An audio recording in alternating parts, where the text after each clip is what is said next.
Les Houthis du Yémen viennent de franchir un nouveau cap. Ils ont officiellement rejoint la guerre contre Israël en lançant des frappes de drones ces derniers jours. Une escalade qui confirme que le conflit ne se limite plus à un seul front, mais qu'il s'étend désormais à toute la région. Le porte-parole militaire Houthi, Yahya Sarré, a lui-même revendiqué ces attaques, affirmant qu'elles étaient menées en soutien à l'Iran, qu'il accuse d'être la cible d'agressions injustes et brutales de la part des États-Unis et d'Israël. Et ce n'est pas une simple déclaration.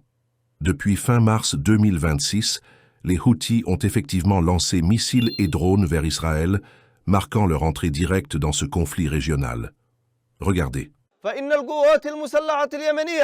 Les forces armées yéménites, avec l'aide d'Allah le Tout-Puissant et en s'en remettant entièrement à lui, ont mené leur première opération militaire en utilisant un barrage de missiles balistiques visant des sites militaires israéliens sensibles dans le sud de la Palestine occupée.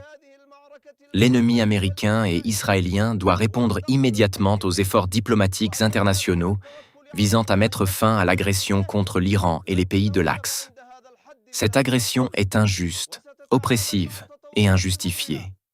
Elle menace la stabilité et la sécurité tant au niveau régional que mondial et porte atteinte à l'économie mondiale. Nous sommes prêts à intervenir militairement sans délai contre tout pays qui s'allierait aux États-Unis et à Israël contre la République islamique d'Iran et les pays de l'axe du djihad et de la résistance, ou en cas d'utilisation de la mer Rouge pour mener des opérations hostiles contre l'Iran ou tout pays musulman. Nous ne permettrons jamais cela. En effet, en islam, défendre les opprimés n'est pas une option. C'est une obligation morale. Face à l'injustice, le silence n'est pas une neutralité, c'est une faiblesse.